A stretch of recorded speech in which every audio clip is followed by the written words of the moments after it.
राजीव, तो शुरुआत आपसे ही कर रही हूं, क्योंकि वहां तो जिस तरह से बीजेपी की प्रचंड जीत हुई है, वहां तो सबको पानी पिला दिया है बीजेपी ने, और यहां पर हलचल इतनी वहां तेज हो गई है कि अब ममता बनर्जी कह रही मैं इस्तीफा दूंगी ही नहीं।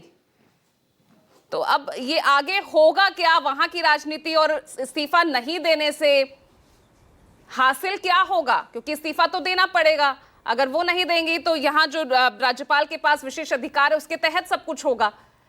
तो अब ऐसे में वहां की राजनीति अब कहां जाती नजर आ रही है? क्योंकि यहां पर एक बात और कह रही है, जिस इंडिया गठबंधन में साथ होते हुए भी साथ नहीं दिखती थी ममता बनर्जी, अब उसे भी मजबूत करने की मांग कर रही है। देखिए पूजा, मैं कई बार ये बात कहता हूं ना कि ममता बनर्जी की काट या ममता बनर्जी की काट ममता बनर्जी ही है। ममता बनर्जी की ये सब स्टाइल है, आज से नहीं, हम लोग 2500 साल से देख रहे हैं। और वो देखिए, चुनाव हारने के बाद अपने कार्यकर्ताओं को, अपने संगठन को ये मैसेज देना चाहती हैं कि हम चुनाव हारे नहीं हैं, हरवाए गए। और इसलिए उन्होंने ये बात कही, इसीलिए ये बात कही, पहले अपने पोलिंग काउंटिंग बूथ की बात कही कि उन्हें धक्का दिया गया, पेट में मारा गया, जो भी बात कही। और उसके बाद कहा कि मैं इस्तीफा देने राजभवन नहीं जाने वाली। मतलब ये कि मैं खुद से हार स्वीकार कर मैं राजभवन जाके इस्तीफा देने वाली नहीं। उन्हीं के साथ बाकी राज्यों के मुख्यमंत्रियों ने अपनी हार स्वीकार की और जाके इस्तीफा दिया। लेकिन ममता बनर्जी ये मैसेज दे रही है कि वो हारी नहीं है, हरवाई गई हैं, और हार एक्सेप्ट करके वो खुद ही गाड़ी चलाकर या गाड़ी में बैठकर राजभवन जाके इस्तीफा नहीं देंगी। उन्हें भी पता है कि उनके देने न देने से कोई फर्क नहीं पड़ता असल में। और बहुत, लेकिन इतनी बात तो है, इतनी चर्चा है कि कल से मैं देख रहा हूँ तमाम लोग, मेरे दोस्त मित्र भी या आपके भी या देखने वाले भी, कल ही से चर्चा कर रहे हैं अगर उसने इस्तीफा नहीं दिया ममता बनर्जी तो क्या होगा, तब जबरदस्ती हटा। अरे ऐसा कुछ भी नहीं है। संविधान सभा के जो हमारे सदस्य हैं वो बहुत विद्वान लोग थे। उन्होंने 100 साल पहले तक के नेताओं की फितरत के बारे में अंदाज़ा लगा लिया था। ये बात अलग है कि उनके अंदाजे से भी ज़्यादा कुछ नेताओं ने अपनी फितरत दिखाई है। संविधान सभा के विद्वानों की सपने में भी वो बातें नहीं आई जो कि बाद में नेताओं ने सत्ता की खातिर अख्तियार किए हैं, ये बात अलग है। लेकिन मोटे तौर पर उन्होंने पकड़ लिया था कि क्या क्या स्थितियां होंगी तो क्या क्या किया जा सकता है। दरअसल किसी भी विधानसभा का जो गठन होता है, अब संवैधानिक बात मैं करता हूँ, जो विधानसभा का गठन वो गठन से 5 साल की तारीख तक होता है। दूसरी बात, जब चुनाव आयोग नए चुने हुए सदस्यों का अधिसूचना जारी कर गवर्नर को भेज देता है तो जो व्यक्ति मुख्यमंत्री पर है उसका पद स्वतः ही समाप्त हो जाता है, और चुने हुए विधायकों में जो सबसे बड़े दल का नेता होता है गवर्नर उसको बुलाता है।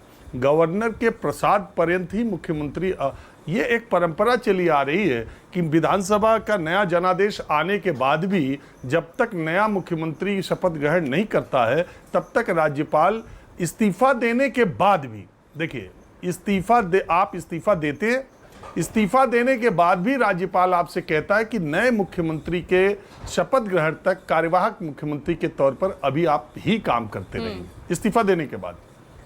तो इस तरीके से ये व्यवस्था बनी, वो दें न दें उसका कोई फर्क नहीं पड़ने वाला। नया अब राज्यपाल विधायक दल का नेता चुने जाने के बाद वो दावा पेश करें और उसके बाद उनको सरकार बनाने के लिए आमंत्रित करेंगे, ये व्यवस्था है। वो बस ये अपना मैसेज देना चाह रही थी कि वो राजभवन जाकर के खुद ही इस्तीफा दे के फोटो नहीं खिंचवाएंगे कि लीजिए अब हम हार गए, ले लीजिए। वो तो उनको मालूम है ऐतिहासिक होगा अगर ऐसा होगा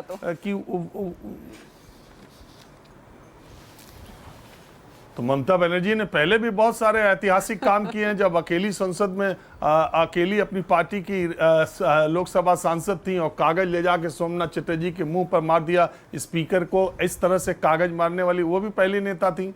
पहली नेता वो थी जब पूरे देश में जयप्रकाश नारायण का सिक्का चल रहा था और पूरा देश उनके लिए परेशान था। जयप्रकाश नारायण कोलकाता गए तो पहले उनके गाड़ी के नीचे लेट गई, फिर बोनट पर चढ़ गई।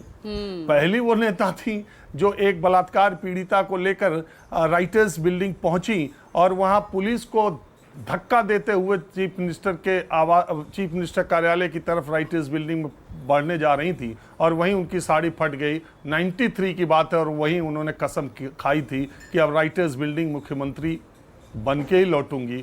और वही मुख्यमंत्री थी जो राजभवन से शपथ ग्रहण करने के बाद पैदल लाखों लोगों के साथ राइटर्स बिल्डिंग गई और उन्होंने शपथ ग्रहण किया। वही ममता बनर्जी है कि 15 साल के मुख्यमंत्री रहने के बाद बीजेपी के हाथों करारी हार खाने के बाद इस्तीफा देने के बजाय कह रही है कि मैं इस्तीफा नहीं दूंगी और मैं नहीं जाऊंगी।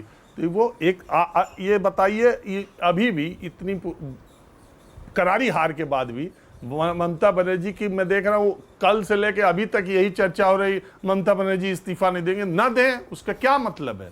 आप दें न दें उसका कोई मतलब नहीं रह जाता। आप अपने पद से स्वतः हटा दी जाएंगे, वो एक प्रक्रिया है और भारत के संविधान में ये सारी बातों का वर्णन है।